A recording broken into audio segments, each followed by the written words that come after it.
pretty pissed off about it. Did y'all see the in memoriam segment paying tribute to, quote, black excellence in terms of that we unfortunately lost this year, the individuals that we lost?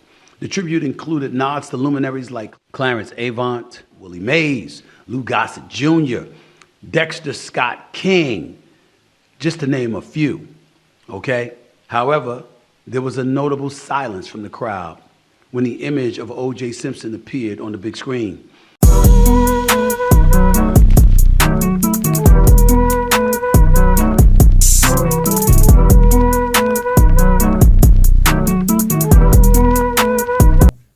What to do with the business is, people? It's your boy That Way with Jack Travis to be precise. Now, you know how we do, you know how we doing it, man. We back in this thing again, you understand? Now, I made a video about this young man, old man, I don't even know what to call him. I know he's a chud, pure chud, man. Mr. Stephen A. Smith, you dig what I'm saying? I made a video about this fella a couple weeks ago because he is a hot take machine. You understand what I'm saying? He may give me an ongoing theme, apparently. But I hear that his first take show is in limbo as we speak. Him and Shannon Sharp, that's a hell of a duo, man. I think the fame of Club Shay Shay, I ain't gonna say it got to Unc's head, but that dynamic of who he's grown to be in this space, along with the dynamic personality that Stephen A. has, it doesn't seem like it's enough air in one room for the both of them. And I've heard that the contract negotiations aren't going so well over at First Take. I'm sure they both feel like they're worth $250 million, and ESPN just fired 100 people. They'll rather to pay the next man up, which is like the flow of business these days. We don't care about your degree and your expertise. If we can get an interim, an intern, or an incoming candidate that's thousands of dollars cheaper, we'll go with that. So we may be seeing the end of First Take, and I wouldn't be one to complain because that is just turned into just a hot take machine. I would get at Molly, but she fine. I ain't gonna get her too tough. Guys. But yeah, man, Stephen A. Smith, rolling out some of his previous comments about Donald Trump, WNBA, just various other things, man. He had the audacity, the unmitigated gall, I should say, to open his mouth about something that he observed at the BET Awards, or while watching the BET Awards. I won't spoil it too tough. We're going to roll right into these clips, man, and we're just going to see what direction we're going with this thing. So let's get rocking. But on my mind right now is something I could have easily touched on yesterday. But, you know, I hadn't seen all of the BET Awards, but I saw it last night. And I'm going to get started with that because this past weekend, the BET Awards, something we look forward to, something that's been a ratings bonanza, give credit where credit is due. This is a celebration, supposedly a celebration of black culture, music, and philanthropy. And I'm sure y'all saw it, and if you didn't see it, I wouldn't encourage you to go back and see it because I'm pretty pissed off about it. Did y'all see the in memoriam segment paying tribute to, quote, black excellence in terms of that we unfortunately lost this year? The individuals that we lost. The tribute included nods to luminaries like Clarence Avant, Willie Mays, Lou Gossett Jr., Dexter Scott King, just to name a few, okay? However, there was a notable silence from the crowd when the image of O.J. Simpson appeared on the big screen. You may recall O.J. Simpson died this past April after a battle with cancer. Yes, he is known for being a Hall of Famer on the football field, out of USC and ultimately with the Buffalo Bills in his NFL career, but he was also accused of double murder. His ex-wife, Nicole Simpson, and Ronald Goldman, back in 1994, the 30-year anniversary was just the other day, last month, June 12th to be exact. O.J. was acquitted of those charges in 1995, but later found liable for their deaths a few years later in a civil trial. And the families of Nicole Simpson and Ronald Goldman obviously criticized the BET Awards for paying tribute to Simpson. As well, they should. I don't blame them one bit. And I'm going to say this to y'all. All right, so we see where we're going with this thing. Stephen A. Smith has a major problem with OJ being celebrated as a part of the examples of black excellence. You know, I like to say out the gate, I don't particularly know that we care what the Goldmans think. What we do know, and what will be an ongoing theme in this video, what we do know is that Orenthal James Simpson was found not guilty of murder in a court of law. This is in 94 when, if we think that harsh punishments are disproportionately handed out to black people these days, they most certainly were rampant in 94. You understand what I'm saying? We were right off the heels of Rodney King. Man got beat on camera by 9, 10 officers. They all went home. So I don't think the LAPD had any kind of a responsibility or any kind of a wanting to let the man off, especially somebody of high profile. You know how high profile people in general, they would love to catch you up. But if you're black, you're most likely going to get caught up. So I don't know what his point is about how the Goldmans feel and how they felt. Like, who really cares? I don't know what it is to lose a child. I hope to never know that. But at the same time, I can't allow what they may be feeling to overshadow what actually happened in the court of law. We've got LAPD Mark Furman, all kind of runs to this thing. But it's just, he's off to an awesome start, man. So that's pretty much where we are at the moment. Let's keep riding. What's up? What's up? See, Jesse Collins Production Company, same man that produced the Super Bowl halftime show. Phenomenal producer. Produced the BET Awards. Okay? Constance Orlando, an executive VP. No doubt she was involved as an executive VP for BET. Scott Mills, he runs BET as well. Has been doing an exceptional job. I'm not here to cast any aspersions on them as individuals and the wonderful, wonderful work that they've done over the years. Let me be very, very clear. It's not for me to judge. Their body of work speaks for itself. I'm just talking about this one thing. And, you know, you got Tia Mowry up there. She's giving an introduction, paying tribute to all of this. And then OJ's face pops up on the screen and you could hear the audience aghast. Clearly, everyone didn't approve of that. Clearly, most people were shocked by that, and they should be. Ladies and gentlemen, we got to call it like we see it. In the eyes of most people, regardless of an acquittal, OJ Simpson is a double murderer.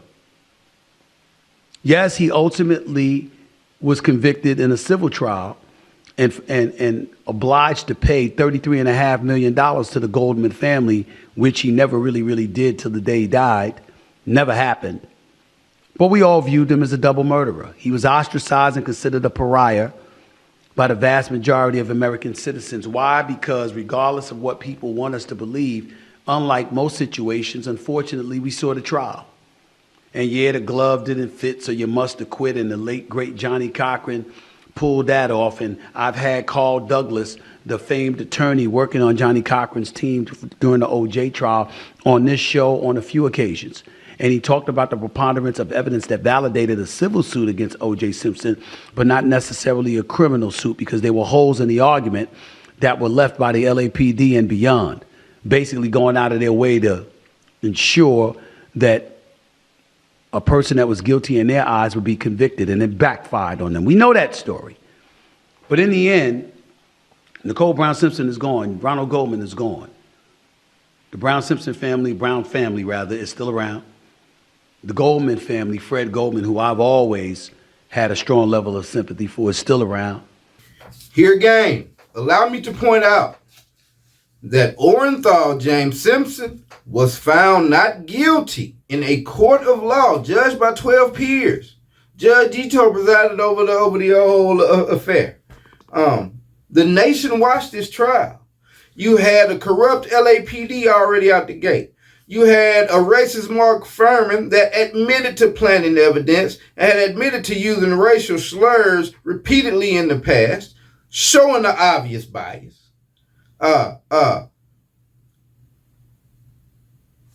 You've got high sympathy for Mr. Goldman? Why? I would love him to elaborate as to why he's just got such a soft spot in his heart for Mr. Goldman. Not Mrs. Goldman? What, because you're both guys? Other than you all being guys, you have nothing in common with this man. That you're both fathers? Okay, these are some loose associations, man. These are very loose associations, especially for you to just, with such a stern and serious look on your face about, how you've always had a soft spot. What was the word? He's some stupid, lame word. Stephen A. Man. And then also let me say, I don't think the general black community, black population, black culture, I don't think we viewed OJ as a killer. And I've got some news for you, sir. Even if we did, we didn't hold that against him. In this particular set of circumstances, the way it played out, even if you thought he was guilty, it's not like people like, man, I hate OJ. I'm not never looking at anything that's got to do with OJ because he was involved or we think he was involved with that crime. Like, that's not how that played. You may have looked at it like that. And given your recent takes on a lot of things, we could see. It sounds like the same Stephen A. that was on with Hannity. But let's continue. And you're O.J. Simpson. I know this is not popular to say. And two of my boys, because I love Mace and I love Cameron, and I know what respect they have for O.J. I'm not casting any aspersions on anybody like that. They have their relationship with them, and that's their business. More power to them. My attitude is this. O.J. Simpson never gave a shit about black people until he was indicted. Never gave a damn. You know? You look at Jay-Z's album. I'm not black, I'm OJ. Okay. That was what OJ said. I ain't black, I'm OJ. Never gave a damn. Never gave a damn about black folks until he was indicted on murder charges. Never gave a damn about black folks until he was ostracized, by and large, by society as a whole. Never gave a damn. And it just amazes me how we would sit up there and I'm looking at it, forget the fact that in memoriam he was celebrated, he was mentioned, what have you. I mean, I'm looking at it from the standpoint, how should the family of Carl Weathers feel? How should the family of Willie Mays feel? How should the family of Bill Cobbs? Y'all don't know about that fabulous actor that he was. Ghost of Mississippi, New Jack City, and a plethora of other films that he was a part of. He was a legendary figure.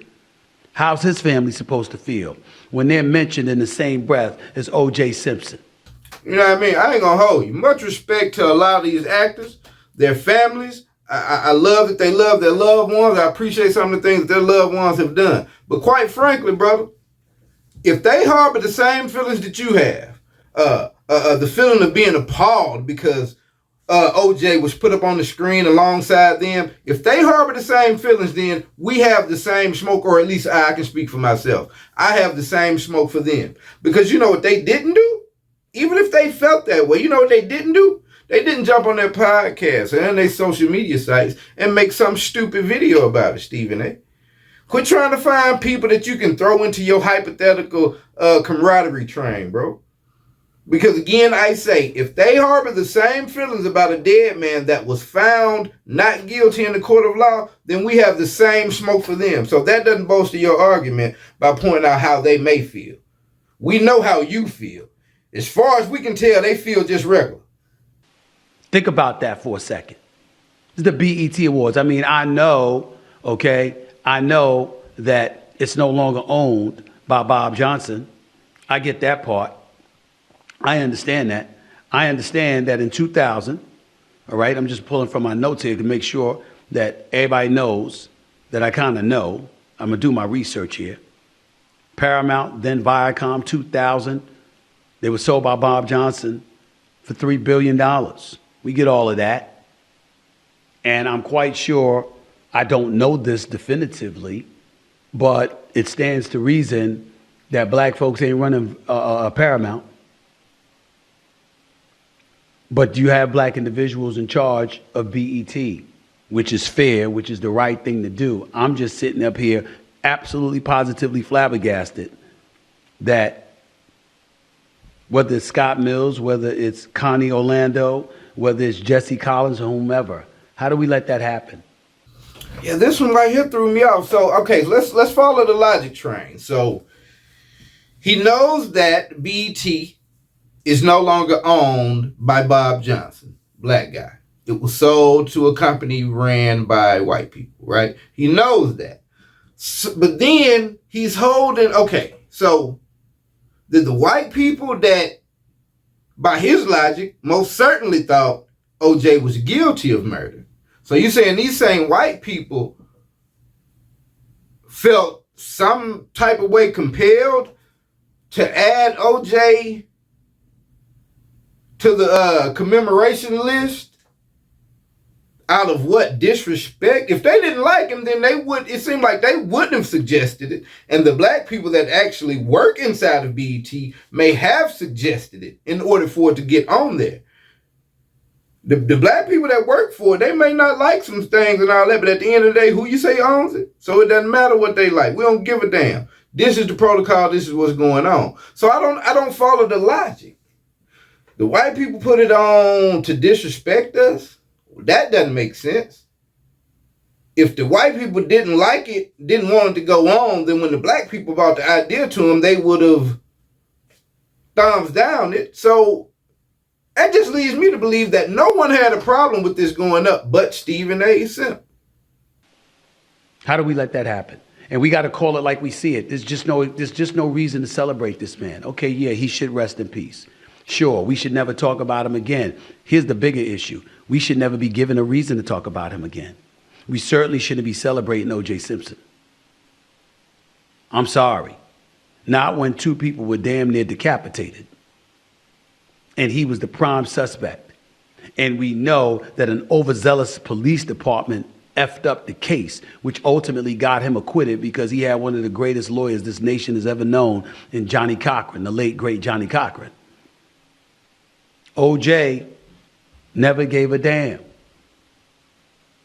He hung around white people. He lived, that white culture. He didn't give a damn about his own. Ain't nothing wrong with that. You want to go to golf clubs and be members of golf clubs and all this stuff and live a posh, affluent lifestyle? Hell, we all trying to achieve that. I know I am. But what you never hear me say is that I'm not black. I'm Stephen A. Oh, I'm very black. Most of us are, if not all of us. I'm talking about in our spirit and in our soul. It's never something we want to detach ourselves from. That was O.J. Simpson. And when we do shit like this, it stains all of us because we're giving tacit approval for his alleged acts when we shove that aside. This ain't like the jury letting him off in a criminal case where they saw holes in the argument, where they knew the LAPD engaged in unethical behavior. And on top of it all, you had the backdrop of the LAPD and how they were treating citizens in LA at that time and for decades prior to that, which had basically sullied and alienated the black community against LAPD for years. This is not that case. This is the BET Awards. This is a celebration of blackness, of black culture, of black entertainment, of black excellence. And when you do something like this, you got folks outside the community see that shit? TMZ talking about it, NBC talking about it, CNBC talking about it, CBS talking about it, USA Today talking about it, PBS, everybody but PBS. When that kind of stuff happens, how do you think that benefits us? And that's a story that we don't get into nearly as much as we should. Did it ever occur to anybody to remind yourself of the responsibility we have? I'm not blaming any of the folks there in the audience. They didn't know. And even though BET is owned by Paramount, it's still BET. Black folks everywhere, all up in there. And that's what we celebrate. We, as a community, are going to be held accountable for that. Subliminally, subconsciously. People going to look at us with raised eyebrows and think as a community, oh, you down with that? You cool with that? That's what you celebrate. Yo, so look, I'm not going to be wholesale disrespectful to everybody else, but I'm going to say firmly, F everybody outside the culture, bro.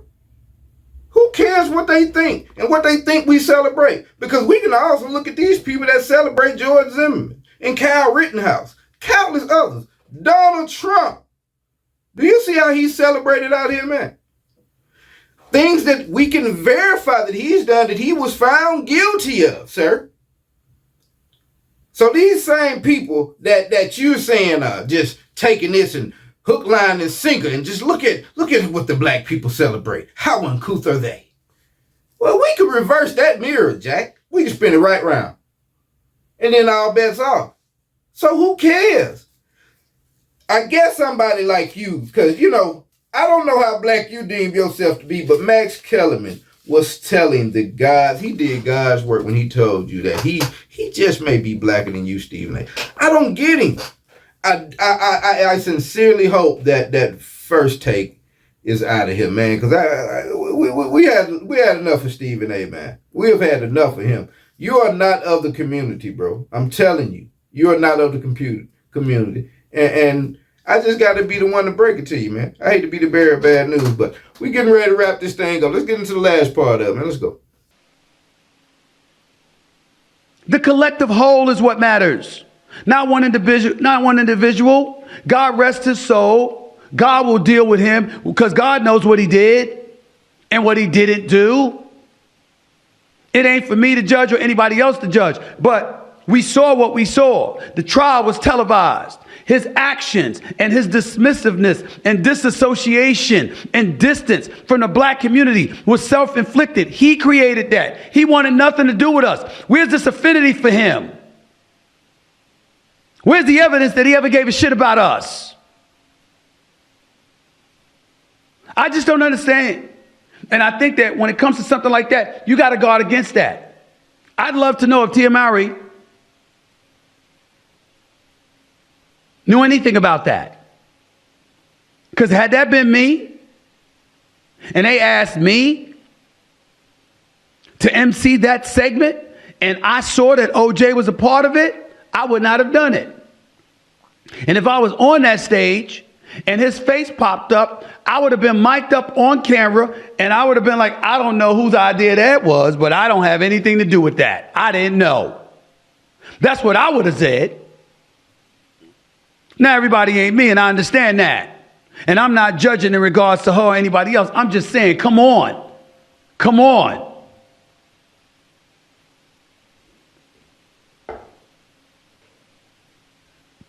We all suspect we know what he did, but nobody definitively knows what he did. But God himself, OJ himself, and of course the souls of Ron Goldman and Nicole Brown Simpson. Everyone is most certainly not Stephen A, and that is for the betterment of humanity. You understand me? Wild video, man. Everything that I reiterate, everything that I said earlier in the video is basically going to be a reiteration before I wrap this thing up. And that is, Stephen A obviously has a problem. Well, I don't know if it's a problem. It's more so like the status and the money. And I think that, like I say all the time, you can put out any kind of a video and start to get clicks on it. Depending on how high your status out here in the world, you may can get hundreds of thousands of clicks on the video. And from that point on, there's a check being generated from YouTube. There's an echo chamber of people telling you that you're right, you sound good. And from that point forward, it's really hard to not allow that monster to be created, My last video before this was the last part of wrapping up the balloon pop dude drama with MTR, Queen of Accountability. And it was just an example of even someone with, such status as the MTR could fall into the rabbit hole of milking for content and just being satisfied with the echo chamber of people telling them that, yeah, you're on the right track, we digging this, all that. So, I think he's a victim of that, man. I don't want to cut him any kind of slack, though, do him any kind of grace, because Stephen A has forever been a loudmouth. I don't know. I would look at his hire in that position, that first take, as more than of an example of white people putting something out front to stereotype us. Some loudmouth, super flashy wannabe. You dig what I'm saying? That knows fuck all about what he's talking about. You dig what I'm saying? Someone to not be paid attention. He reminded me of Terrence Howard, man. I just put a short out about Terrence Howard, and it got like 20, 30,000 immediately. But I think the world. I won't say the world will be rid of Stephen A. because I don't wish any ill will on him, any type of danger or hurt or harm. But I most certainly I am on the train of people that are headed towards that sign that says, no more Stephen A. on TV. Now, it's podcast, you can get on YouTube, but, then you'll really see how many people really rock with you. People are kind of forced to watch you on ESPN, the TV is on there, but I don't know, man. This guy's a hot take machine. And everything I said, man, OJ was found not guilty. There's countless documentaries out there. I watched a really good one, man, and apparently it's about this serial killer that, he eventually was found to be a serial killer, and apparently he was a maintenance man for OJ or something at the time, but it was really good to me. But at the end of the day, throw all the conspiracy theories shit out the window. What we do know as facts is that OJ was found not guilty. Those two people are in fact deceased. We do not know who did it. They didn't pursue any other suspects. OJ was found guilty in a civil trial, being civilly liable for someone's death. If I'm not mistaken, and I didn't look into this to be well versed, but I assume that that's got to do with, insurance type of things, as far as the house being insured, maybe life insurance. If it happened on your property, then I think you can be held responsible because it happened on your property. At Walmart, if they didn't have cameras and stuff like that, maybe they did because he didn't have any kind of surveillance system or the gate was unlocked. I think that's how you're found civilly liable. That has nothing to do with you actually committing the acts. So you can't go back to that and say because he got, he was ordered to pay $33 million, then that leads to his, being guilty of the murders. Stephen A. is just one of the worst, man. He is one of the worst. He's been on a down slide like all this year. 2024 has not been kind to Stephen A. nor his hairline. So, we've got this little clip right here, and then I thought it was interesting. And today was his kind of response video, and I just say before you even play it, if the guy that he's holding back, that he's not bringing out, if that guy looks just like Stephen A. with half a head of hair and the same mannerisms when he speaks, he may as well just keep him in there. And they use these little monkeys like Stephen A. Smith to say the things that they can't say publicly.